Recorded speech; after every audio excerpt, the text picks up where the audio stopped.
तो हम बात करते हैं क्लासिफिकेशन ऑफ अस्थमा की एंड मैनेजमेंट ऑफ सीरियस अस्थमेटिक्स की। देखो ये पीडियाट्रिक्स पॉइंट ऑफ व्यू से इंपॉर्टेंट है, हमने अस्थमा कवर किया है मेडिसिन के पॉइंट ऑफ व्यू से, बट यहाँ पे पीडियाट्रिक्स में ये पूछा जाता है कि बेस्ड ऑन द सीवियरिटी हम क्लासीफाई करते हैं, है ना, अस्थमा को इनटू इंटरमीडिएट एंड परसिस्टेंट। ठीक है, इंटरमीडिएट में यहाँ पे हम डेज देखते हैं, days of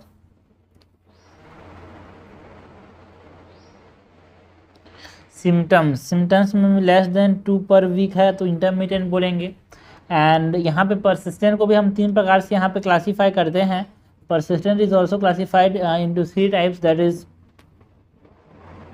mild, moderate and severe. Mild में मोर देन इक्वल टू 2 पर weeks is mild, and daily हो रहा है तो उसको बोलेंगे मॉडरेट, एंड सीवियर कब बोलेंगे, अगर कंटिन्यूस है तो। कंटिन्यूस मतलब अगर अफेक्ट कर रहा है अस्थमा का अटैक, है ना, डे टू डे एक्टिविटीज को।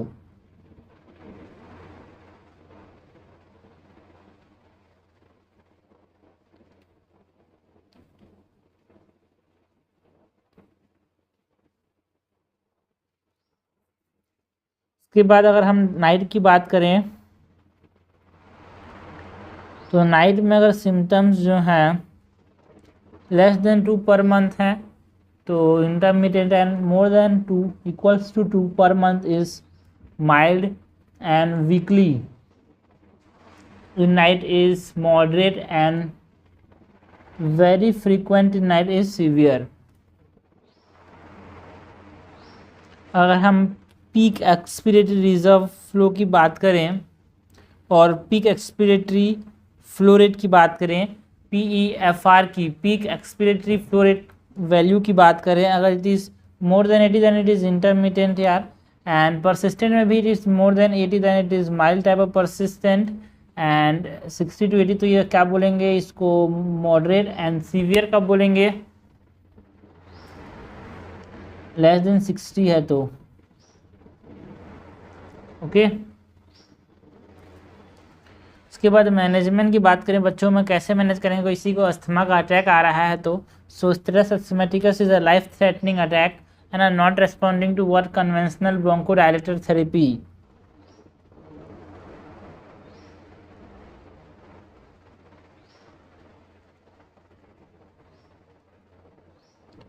Life threatening attack not responding to conventional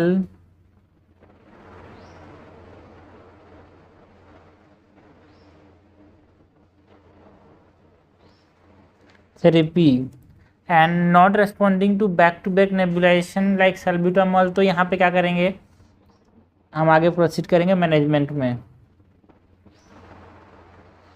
not responding to back to back nebulization, that is salbutamol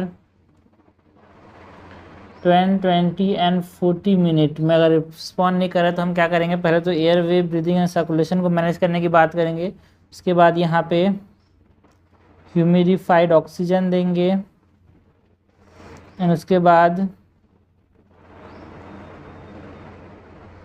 nebulisation करते हैं विथ साल्ब्यूटामॉल।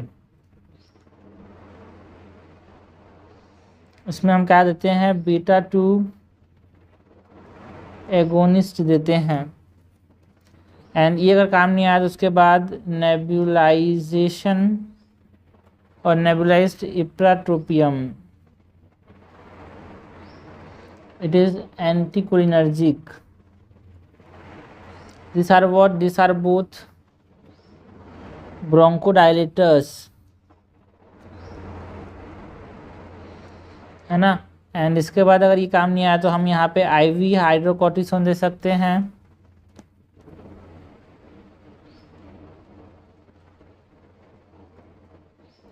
इसके बाद IV MgSO4 to relax what smooth muscle, IVMG4 क्या करता है, smooth muscle को relax करता है।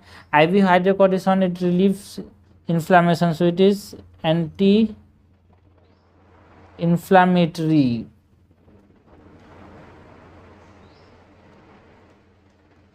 MgSO4 IV देने के बाद हम क्या देंगे, IV terbutaline, IV terbutaline infusion and aminophylline infusion. And इसके बाद हम क्या दे सकते हैं, सबक्यूटेनियस एड्रेनलिन, सिडेशन के अंदर विटामिन दे सकते हैं।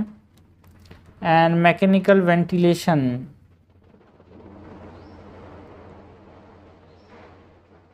ये हमारे पास स्टेप रहेंगे कि हमारे पास स्टेटस अर्थमेटिक्स को कैसे मैनेज करें। अगर हम क्लिनिकल फीचर्स की बात करें तो यहाँ पे हमारे पास जो PEFR है, that is peak expiratory flow rate जो है इट्स इज लेस देन 33 है ना, अस्थमा के अटैक में इतना कम हो जाएगा। SpO2 जो होगा इट इज लेस देन 92% हो जाएगा। साइलेंट चेस्ट,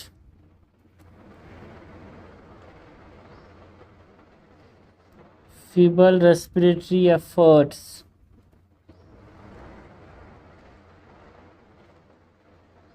ब्रेडिकार्डिया देखने को मिल सकता है। Cyanosis, hypotension, confusion and comma. अगर हम डिस्चार्ज की बात करें तो अराउंड